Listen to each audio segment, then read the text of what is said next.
He is President Eric Kaler of the University of Minnesota. And the phone lines are open. I'll give you those numbers right away. 866 or 651-989-9226. And you can call us. But first, welcome, President Kaler. Thanks for having me. Always good to be with you. Yes, I always appreciate that you come in studio. It's easier to just have a great conversation, and also that you're really willing to talk with our listeners. It's great to be able to talk with them directly. Lots of things happening at the U. You announced a little while back that you will step down as president early next July. That's right. End of June, actually. End of June. Okay. So now there's a whole process going on. There's a search for your replacement. There's a search committee in place. The Alumni Association is gathering data. What do you want to see in a new president? Do you have anything to do with this search? I really don't. It's run by the regents for the university, and they are soliciting input from a variety of people. There is a search advisory committee that is made up of individuals across the spectrum of constituencies at the university.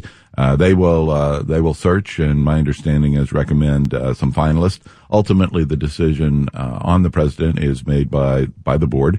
Arguably, the two most important things the board does is hire the president and fire the president if needed. And they are fully engaged in that. It's a very attractive job. I think we'll have great candidates, and I look forward to welcoming my successor to the job. Knowing what you know now, what would you like to see in a new president? Well, I think the balance really is between understanding and supporting the academic and educational mission of the university, sort of the inside job, if you will, and then the outside job. Like it or not, the president is the public face of the University of Minnesota. He or she is responsible for engaging with the legislature, for partnering with the governor, for representing the university in front of a myriad number of constituents. And so getting somebody who can do both of those jobs well should be the goal of the committee. All right. So when you think about the president of the University of Minnesota, which, by the way, is the fifth largest employer in our state, I really, as an executive coach myself, I think of any university president as an executive, and you have to have an executive mindset. Bring people into that world, because a lot of times when you're in the news, you're dealing with negative headlines. And that's true, and that comes with the territory. The man bites dog story gets a lot of coverage. And that just, as I say, comes with the territory. You need to construct, as in any organization the size of the University of Minnesota, a very good leadership team around the CEO, so that you have good operations, you have good finances. In our case, we deliver on our product, which is with the academic mission, and you also have good communications folks, and I think we have that now. And we manage through the narrow spots, but we also celebrate the great achievements at the University of Minnesota as well. There's been a lot of talk about what you get paid when you leave. An article recently in the Star Tribune about, some faction in the Board of Regents that kind of wants a discount president, and I don't know, I don't know that we can attract quality people if we're not willing to pay them. What are your thoughts about that?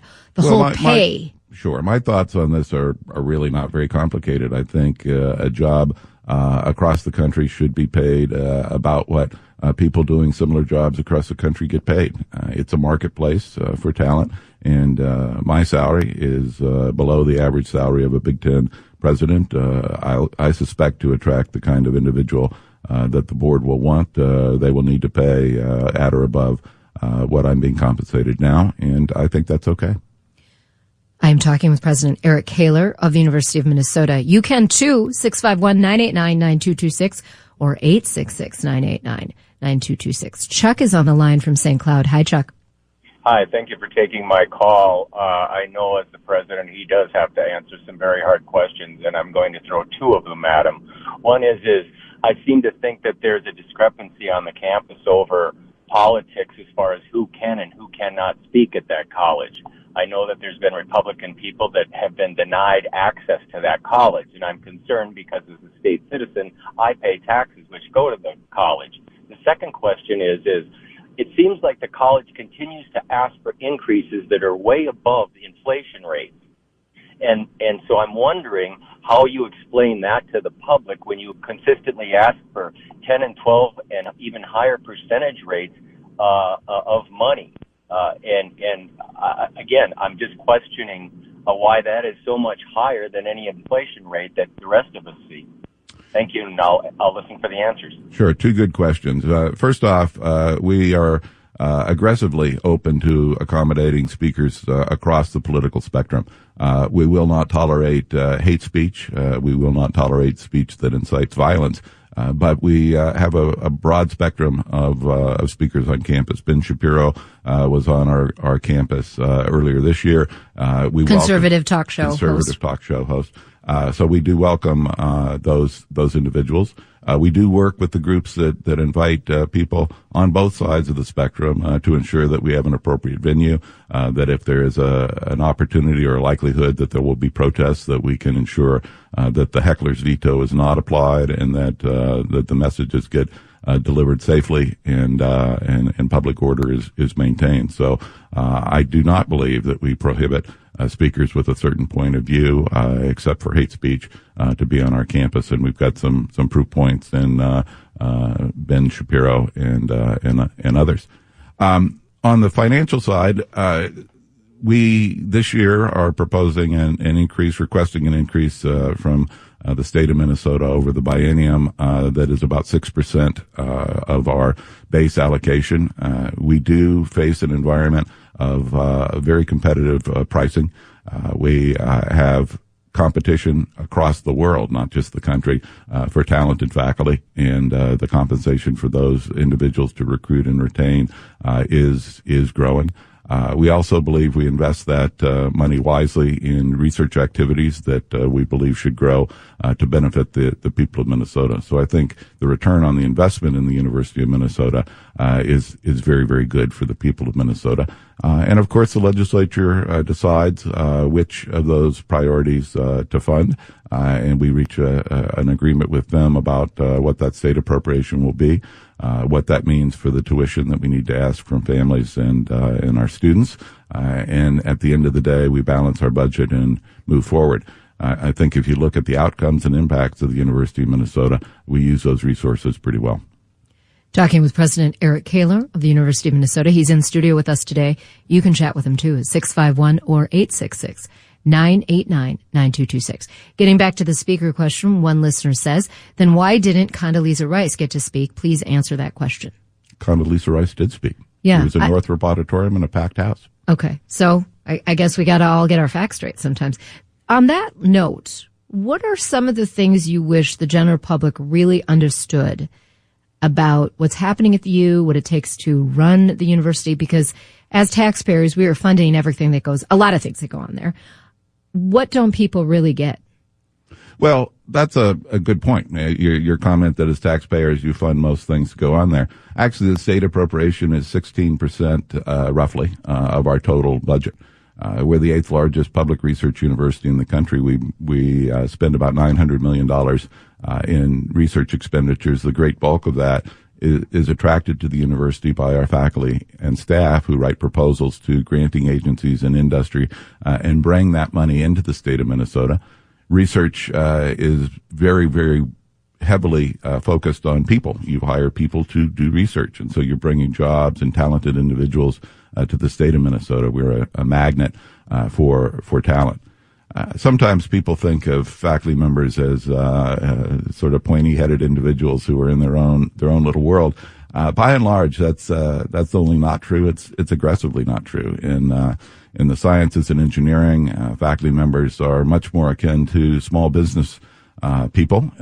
When I was an active faculty member, I had a group of about 20 people. I had to make payroll for that group every year. I had to sell, quote unquote, our product in terms of writing grant proposals and interacting with industry.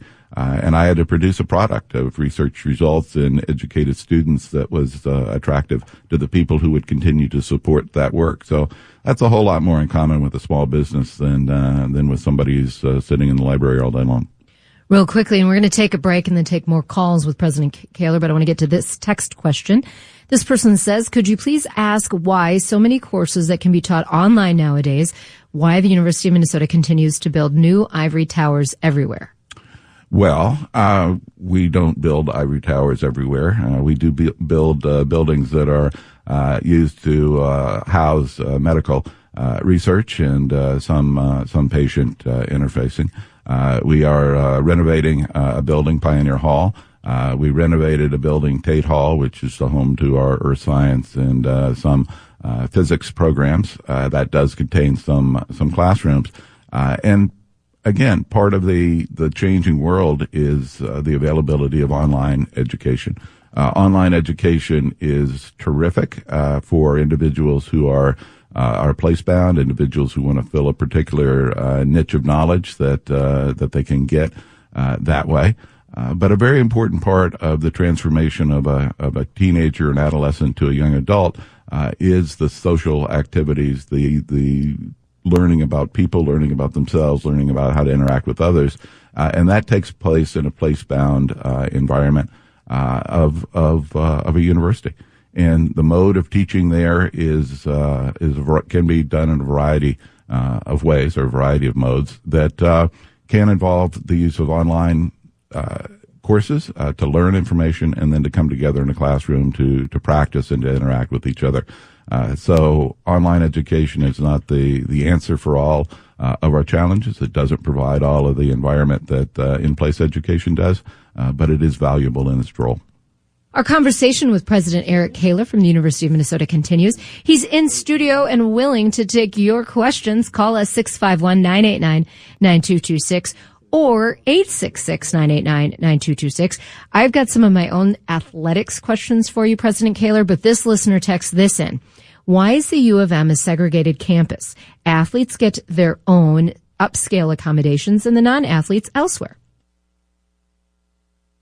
Have particular athletic dormitories. Athletes may choose to live with other athletes in our dormitory spaces, or they may choose to live together in off-campus apartments. And we don't prohibit that, just as we don't prohibit any other group of students from free association with whomever they want and whoever they want to live with. You know, there are some misconceptions, it seems, about athletics, not only at the U of M, but across the country in universities. And when we think about athletics, all of those athletes are ambassadors for the U. They do some things that aren't expected of other students. Anything by way of clarification you want to say on that? Well, athletic scholarships are now allowed to cover the full cost of attendance, so a student athlete will get room and board, some incidental expenses and tuition covered. And we do ask a lot of our student athletes, and like it or not, they are in a spotlight or under a microscope that most other of our student athletes are not. As a result, they do have to hold themselves to a higher standard of behavior typically than our other students do, simply because the consequences of what could be a relatively minor transgression will get amplified if the person's a student athlete. So they have a lot of responsibility, and by and large, our student athletes grow into that and accept that with a great deal of poise and maturity. All right, Donnie is calling from South St. Paul. Hi there, Donnie. Oh, hi, President Kaler. Thanks so much for your service. Great university. I've had my family members from educators to lawyers to engineers, so thank you. The thing about money is, for buildings, is that it's expensive. I mean, I think New York City high schools, they owe something like $50 million just to fix their roofs. So, I have to have good buildings that are sustainable. The thing about athletics is, I'm a high school teacher. When I get new students in my classroom, they don't pay me anymore. It's just, so athletics, in a way, scholarships isn't the big cost because you just put in a desk at a building. I'm just kind of curious your thoughts on buildings and scholarships. Well, thanks for the call and thanks for the compliment. And indeed, the cost of buildings is really remarkable. The renovation of the Tate Laboratory that I mentioned earlier was between $90 and $100 million, and we do build on the campus to a 75-year lifetime, not the 30-year lifetime that many residential or commercial buildings are built for. They are quite literally built to last. But it is It is expensive, and we take pride in what we have, and we work also very carefully to reduce the amount of space that we need. When we build a new building, we'll use adaptive office spaces and classrooms that let us get more activity in a smaller footprint. And we're also pretty aggressive about the operating costs of those buildings, so that as we move forward with renovation or a new building, we very much look to replace and ultimately remove older, less energy efficient buildings. But you are right; the cost of construction is high. All right, lots of questions coming in for you really quickly. A positive from Marty in Minneapolis. As an alumnus of the U, I'd like to thank Dr. Kaler for his service and support of the U, and especially the fraternities and sororities. Other people asking about sports, and I was going to ask you if there's anything you can tell us about Shannon Brooks, who was arrested early Sunday. Coach PJ Fleck was on with my colleagues Sid and Dave on Sunday morning. He could not answer anything. Where is that at? And just in general, when these kinds of things happen, he's a senior on the football team, injured, so not playing yet this season. What can you share? What are the rules about sharing, and what kind of due process are these students getting? Well, unfortunately, the privacy laws do prevent both PJ and me from talking about a particular student situation. It is public knowledge, however, that he was arrested and subsequently released. But that's really all we can say about that situation. I will say that I looked into a couple different things here. A Fox 9 report shared that his girlfriend, Shannon Brooks' girlfriend, did tweet that domestic, quote unquote, domestic was with his roommate, not with her or with any other female. So I think also language is important. People to be discerning no matter what it is, whether it's the U or elsewhere. Another question for you. Why, let's see if I can find it. How is it warranted for the president of the university to have a fully staffed Riverside mansion? Well, I wish that individual had been to East Cliff, which is a beautiful home. It is a almost 100-year-old wooden house that has all the features of people who live in those houses fully understand what I mean. We do have a person who manages the house 40 hours a week and keeps the mechanicals working, and also helps staff some of the literally hundreds of events that we have at the house during the year. We live upstairs. Karen and I live upstairs in East Cliff. It's a little bit like living above the store. It's quite nice, but it's not modern, and it's some person says, I don't know if they're a plumber or a guest. I've been to East Cliff working on the plumbing. Okay, we're running up against the clock, but if you can answer this one quickly, it's a good question. How much is the state funding in inflation-adjusted dollars now compared with the year 2000? Are we investing adequately for an educated citizenry? Well, the state has been as good a partner as they can be over the past 6 or 7 years as we've come out of the Great Recession. But indeed, the inflation-adjusted funding is below the peak funding that we had in 2008. If my memory holds, it's about $150 million in a biennial, lower than that peak. And again, the state faces many pressures in its budget. Our job is to advocate for higher education and try to grow that investment to benefit our students and the people of the state. All right. He tweets at Prez Kaler, P-R-E-Z Kaler, on Twitter. So I'm sure you welcome messages and tweets there, President Kaler. We always do. All right. He is Eric Kaler, president of the University of Minnesota, and you can revisit our conversation on WCCOradio.com or the radio.com app.